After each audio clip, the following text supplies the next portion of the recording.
12 days to go until the actual election day, but we've seen almost 30 million Americans vote early. The Democrats are concerned that Donald Trump is polling surprisingly well with minority voters. In 2020, Joe Biden won 90% of the black vote, but the polls show Kamala Harris could secure less than 78. Joining me now is former Kansas Democrat and personal friend of Kamala Harris, Raj Goyal. Raj, thanks so much for your time. First of all, how is Kamala feeling? Have you spoken to her or her team in the last couple of days? Well, sir, I think the entire ticket is feeling great. And actually, after that incredible endorsement from the Big Mac eater, that's incredible. I would have thought actually Donald Trump was in the running for inhaling the most number of Big Macs. I got to say, with the Big Mac guy out of Fond du Lac and Taylor Swift, I think Kamala's got this thing in the bag. Yeah, well, you would hope so. And I'm sure you would say Yes. that. But let's look at the metrics at this time. Sure. 12 days out. We've got 30 million Americans voting early. The polls show really the momentum has been with Donald Trump in the last couple of days.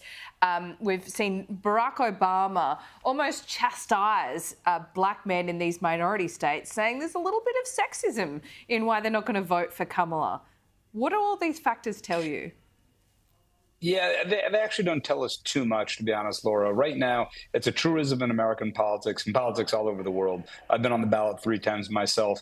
And the only poll that matters is Election Day. I have been doing this for 32 years here in America, and we really don't know. It is a jump ball election. Kamala Harris would say that. She said it on July 21st when she got in this race, the latest ever in the history of the Republic. So this is a unique situation for everybody. And she said, I'm an underdog, which she is. Donald Trump is a very known entity. And even though Kamala Harris was vice president, she's had to introduce herself to the American people. And I think she's done a wonderful job of doing that. That segment you just had, summed it up, which is Donald Trump is negative. He's chaos. He's going backwards. He's not accountability. I was listening to your segment about your tech CEO there in Australia. He was held accountable. Donald Trump is never held accountable. He always blames other people.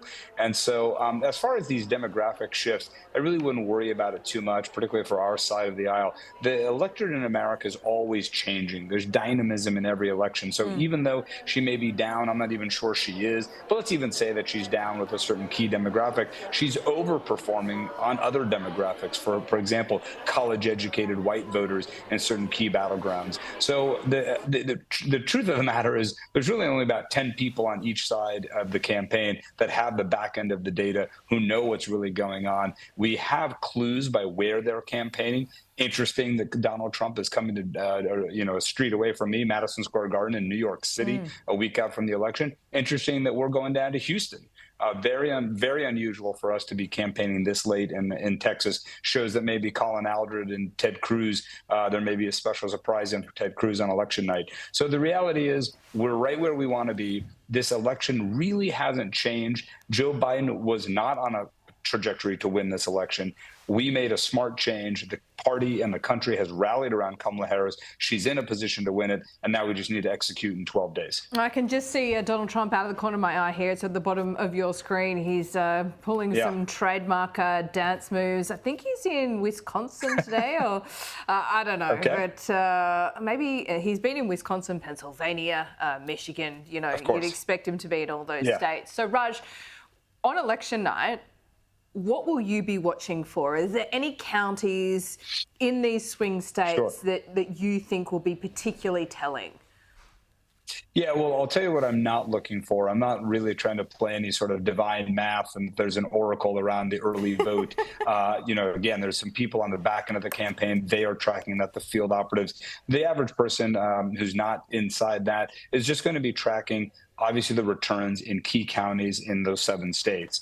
And so what's going to happen is we may not have a decision on election night. Donald Trump shamelessly and falsely claimed in the 2020 election that there was some sort of shenanigans going on. And actually those shenanigans that he claimed was actually the hard work of democracy, where election workers, as I said, I've been on the ballot 3 times. I have nothing but admiration for our election system. It's not always perfect, but you've got thousands of voting jurisdictions. We have volunteers who now go under a threat and have offensive statements made about them, and they're counting these votes to make sure they're accurately done. We have a lot of redundancies in our election counting system, and it's a very decentralized system. Some people criticize that, but actually I think for hacking purposes and for, frankly, local control, our system works quite well. So we have to let the process play out. And on election night, I'll be looking at all the same key counties in the 7 states that everyone else will. I've got my own internal scorecard. I've got a few things that I watch for myself, having done this for a long time. Tell me, what are those? What's that internal scorecard?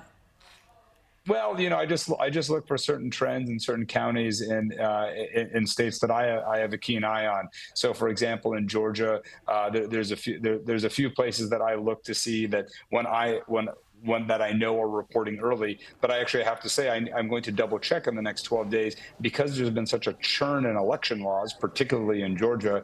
The reporting and the counting and the reporting is constantly in flux. And of course, sometimes there's just changes on the election day itself. In fact, I was with a state senator here in New York the other day, and there are emergencies at polling places. I had one in my 2006 election. Sometimes polling places are extended. There's court orders. So there's a lot of, it's a tumultuous day when you've got a country of 330 million people voting. And as you know, unlike you in Australia, we don't have compulsory voting. So we don't actually know who is going to show up. So that is why the polling is so difficult here in America, because it's the composition of the electorate that we just don't know. So the pollsters are doing their best, and some of them are paid shills, but a lot of them are trying to get the core data. And you just don't know, Laura, if you dial up, college-educated white voters in a certain suburb of Milwaukee, you dial down Latino voters in a certain part of Arizona. These have huge implications in the election.